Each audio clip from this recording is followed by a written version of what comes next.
أعوذ بالله من الشيطان الرجيم. بسم الله الرحمن الرحيم. الحمد لله رب العالمين، وصلى الله على محمد وآله الطاهرين. اللهم صل على محمد وآل محمد.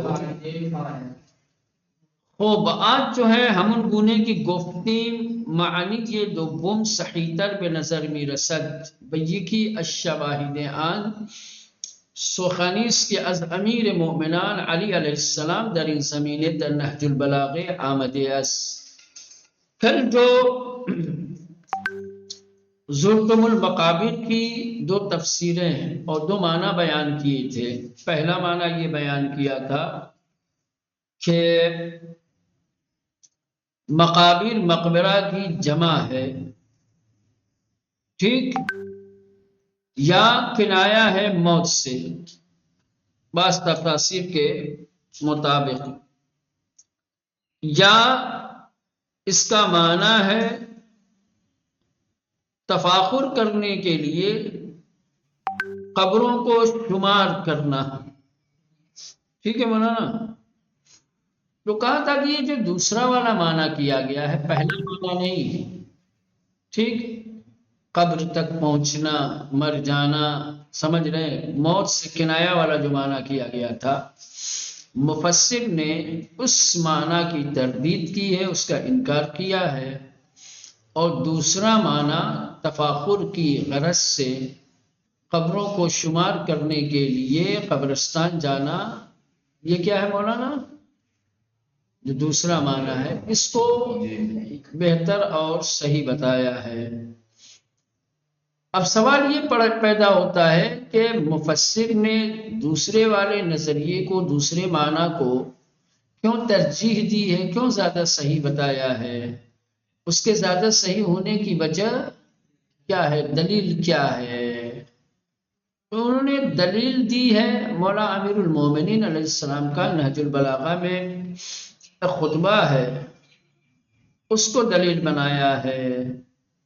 اگر ہم ان گونے کی گفتین جیسا کہ ہم نے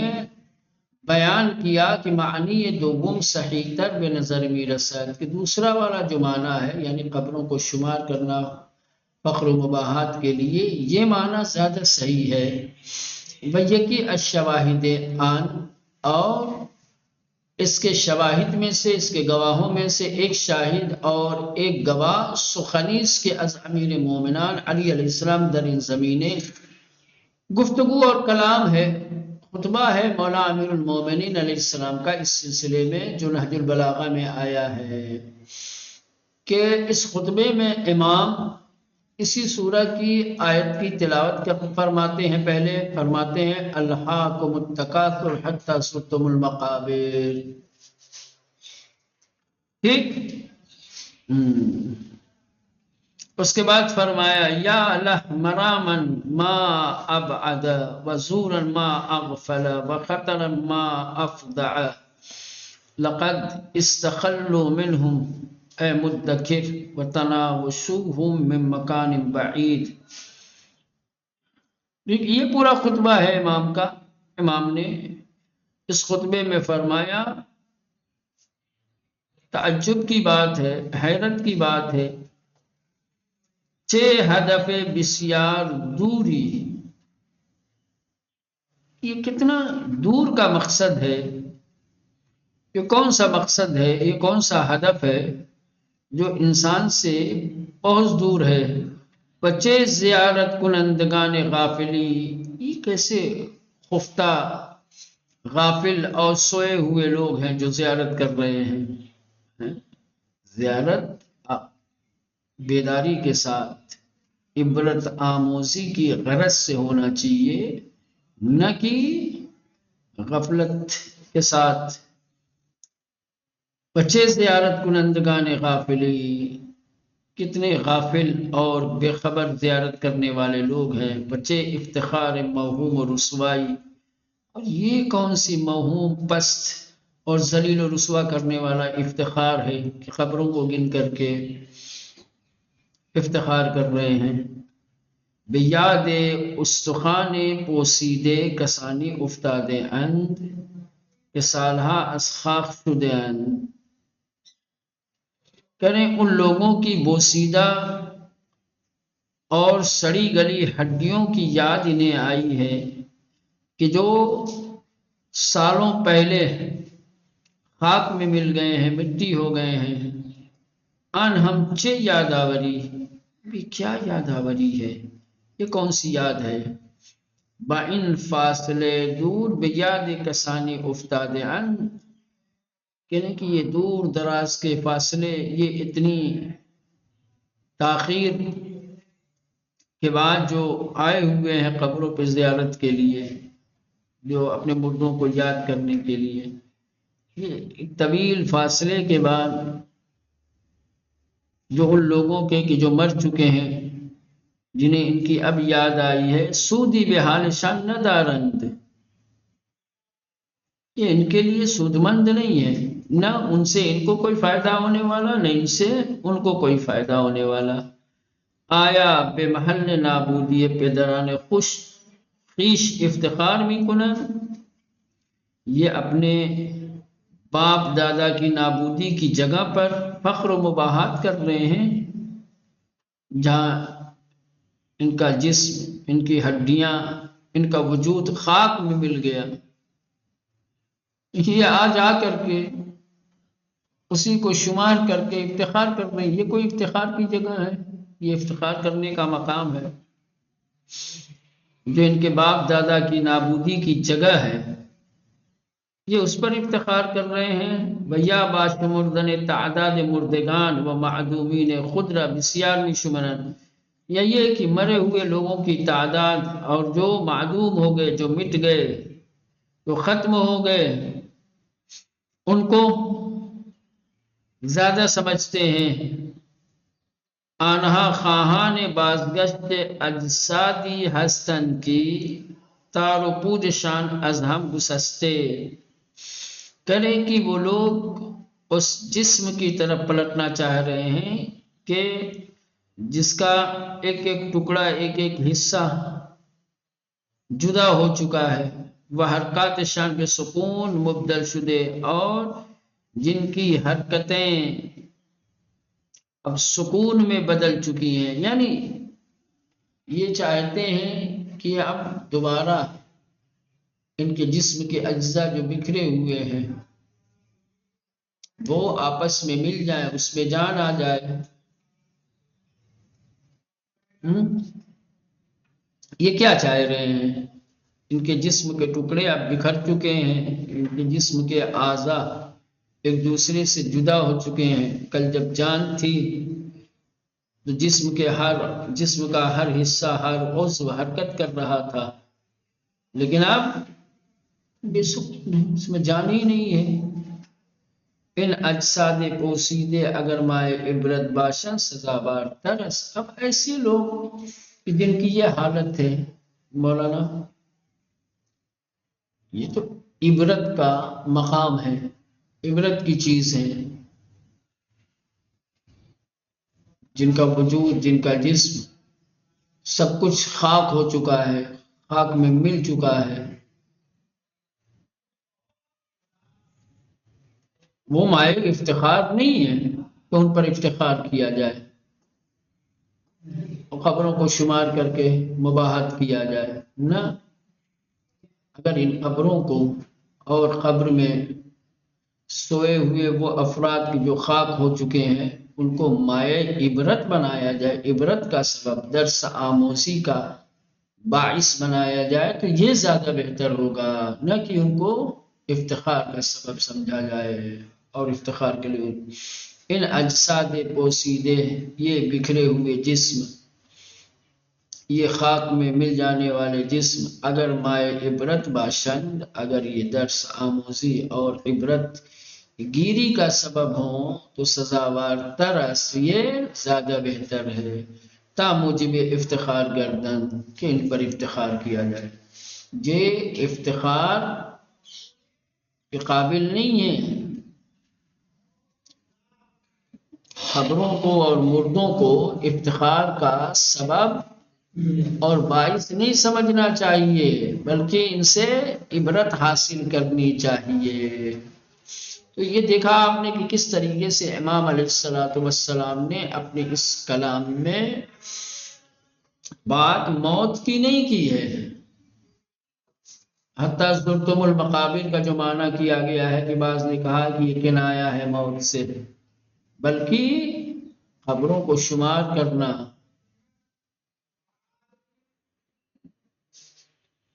قبرستان میں جا کر کے جو قوم قبیلے کے لوگ خاک میں مل چکے ہیں، جن کی قبروں کے نشان خالی باقی رہ گئے ہیں، جن کے جسم اور وجود کا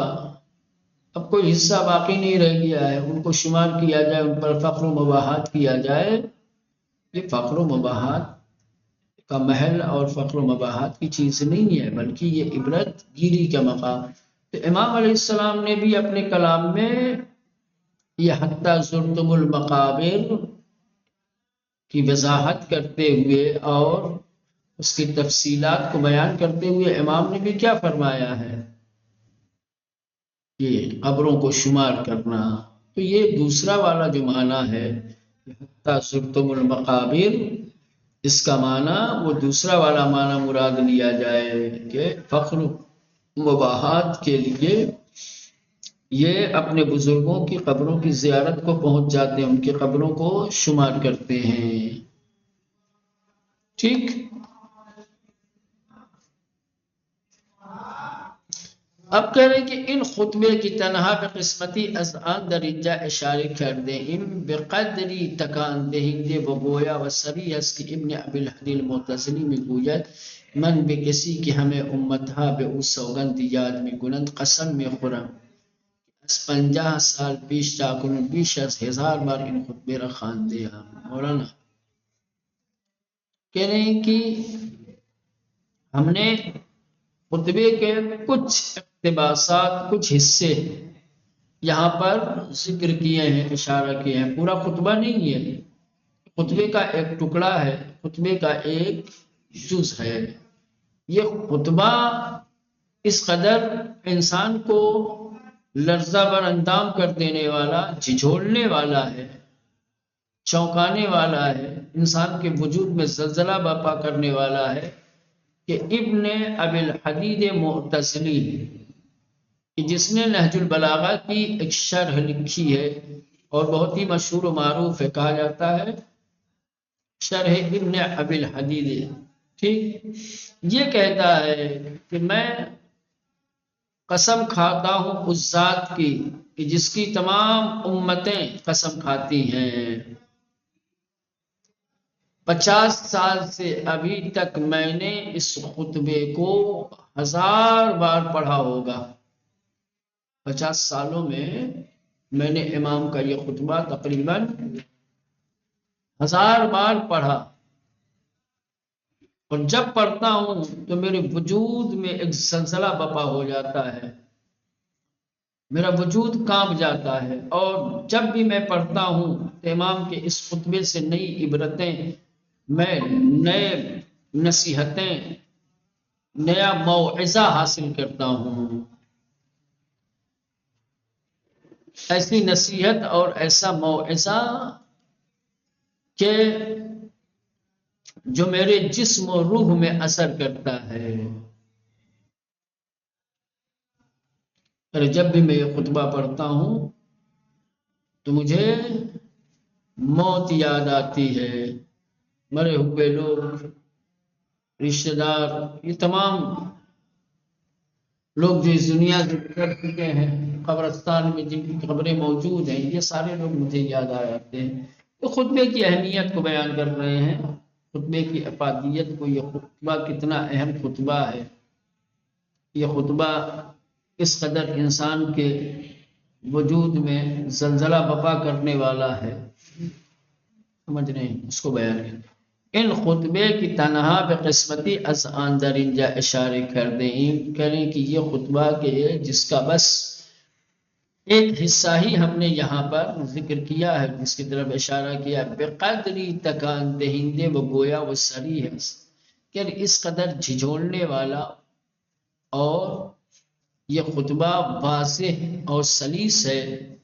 کہ ابن ابی الحدید معتزلی میں گوید کہ ابن ابی الحدید معتزلی کہتا ہے اس خطبے کے بارے میں کہ من بے کسی کے ہمیں امتہ بے او سوگند یاد می کنند،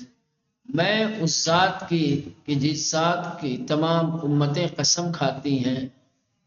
قسم میں خورم، میں بھی اس ذات کی قسم کھا کر کہتا ہوں کہ از 50 سال پیش تاکنون، 50 سال پہلے سے لے کر ابھی تک، یعنی 50 سالوں میں بیش از 1000 بار سے زیادہ ان خطبے را خواندے ہم، میں نے اس خطبے کو پڑھا ہے 50 سالوں میں میں نے 1000 بار سے زیادہ اس خطبے کو پڑھا ہے، ودر ہر بار در درون قلبم لرزش و ترس و پند و موعظے تازہی پدید آمدے، اور ہر بار جب پڑھتا ہوں تو میرے دل کے اندر ایک عجیب خوف، ایک لرزہ طاری ہوتا ہے، اور مجھے اس خطبے سے نئی نصیحت اور نیا موعظہ حاصل ہوتا ہے۔ بدر روحم بے سختی اثر گزار دے، اور میری روح و جان میں اس کا سخت اثر ہوتا ہے۔ اعضاء و جوارحم بلرز افتادے، میرے اعضاء و جوارح کانپنے لگتے ہیں۔ بہرگز نشدے کہ در آن تأمل کنم، اور کبھی ایسا نہیں ہوا ہے کہ میں اس پہ غور و فکر کروں، جز ان کی در آن حال، مگر یہ کہ اس غور و فکر کی حالت میں بیاد مرگ خانوادے وابستگان و دوستانم افتادے ہم، کہ میں اپنے مرے ہوئے فیملی کے افراد اور اپنے رشتہ داروں اور اپنے دوستوں کی یاد میں پڑا ہوں، ان کی یادیں آئی ہیں۔ بدرست برایم مجسم شدے، اور میرے لیے بالکل یہ چیز مجسم ہو گئی کہ من ہمانم کی امام توصیف فرمودے اس کہ میں فہی ہوں جو امام نے بیان کیا ہے، یعنی میں بھی انہی کی طرح سے ہوں، میں بھی غافل ہوں اپنی موت سے۔ وہ لوگ کہ جو اپنے مرے ہوئے بزرگوں کی قبروں کو مائے افتخار سمجھتے ہیں، میں بھی تقریباً ویسا ہی ہوں۔ چقدر واعظان و خطبہ و گویندگان و افراد فصیح در این بارے سخن گفتے ہیں، واعظ و نصیحت کرنے والے واعظین، تقریریں کرنے والے خطبہ،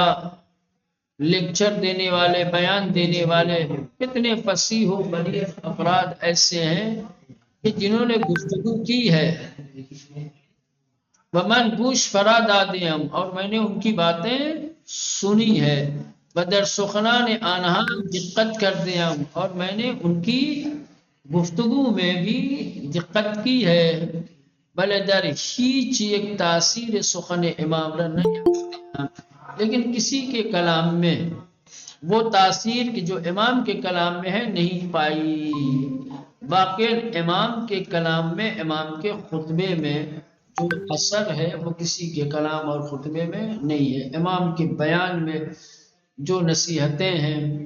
جو عبرت آموزی ہے، وہ کسی اور کے نہیں ہے۔ ان تأثیری کی سخن او در قلب من می گزارا، جو اثر یہ خطبہ، یہ کلام میرے دل کے اندر ڈالتا ہے، یا از ایمانی سرچشمے میں گیرد، وہ یا تو ایمان سے سرچشمہ حاصل کرتا ہے کہ بے گویندے ان تعلق دارد، کہ جو اس کلام کے کرنے والے سے تعلق رکھتا ہے، یعنی گفتگو کرنے والا، کلام کرنے والا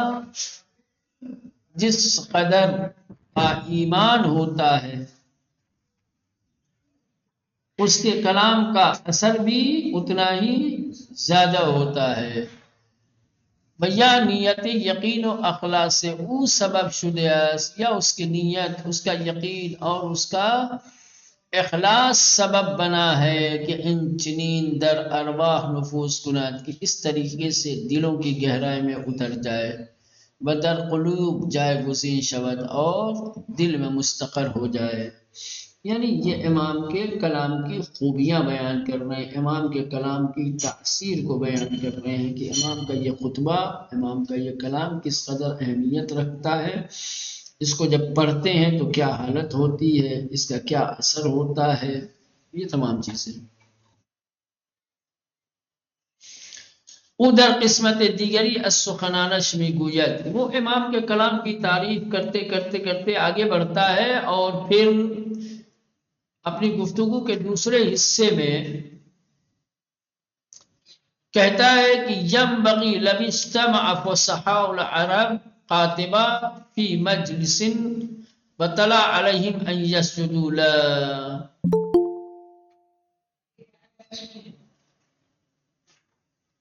کہہ رہے ہیں کہ اگر عرب کے تمام فصحاء جمع ہو جائیں کسی ایک مجلس میں،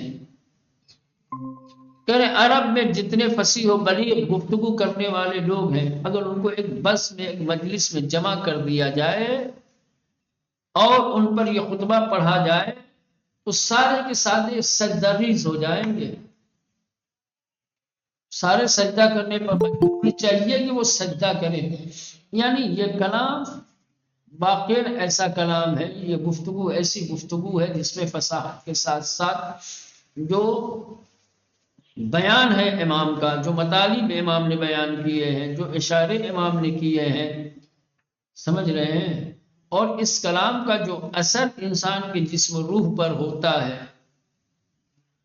وہ اپنے آپ میں لاجواب ہے۔ یعنی کہ دنیا کا کوئی فصیح انسان اتنی فصیح گفتگو نہیں کر سکتا جتنی فصیح گفتگو امام نے کی۔ وہی کہہ رہے کہ سزاوار اس کے مناسب ہے کہ اگر فصحائے عرب ہمگی در مجلسی اجتماع کنند، کہ عرب کے اگر تمام فصحاء فصیح کی جمع ہے، فصیح، اگر عرب کے تمام فصحاء ایک مجلس میں، ایک بس میں جمع ہو جائے، اکٹھا ہو جائے، وَإِنْ خُطْبَ برائے آنہا خواندے شود، اور امام علیہ السلام کا یہ خطبہ ان کے لیے پڑھا جائے تو در برابر ان سجدے کنند، مناسب ہے کہ وہ لوگ یہ خطبہ سننے کے بعد سجدہ کریں۔ بدر ہمین جا اشارے بے گفتار معاویہ دربار فصاحت امیر مومنان علی علیہ السلام میں بولے، اور پھر یہاں پہنچنے کے بعد اشارہ کرتے ہیں معاویہ کے ایک کلام کی طرف، معاویہ کی ایک گفتگو کی طرف، کہ جس میں معاویہ نے امیر المومنین علیہ السلام کی فصاحت کے سلسلے میں جو گفتگو کی ہے، اس نے کیا کہا ہے، یہ بھی سننے لائق ہے کہ معاویہ اپنی تمام دشمنی کے باوجود جب فصاحت کی بات آتی ہے تو امیر المومنین علیہ السلام کی فصاحت کے سلسلے میں وہ کیا بیان دیتا ہے، تو انشاءاللہ کل پڑھیں گے، شاید وقت زیادہ ہو گیا۔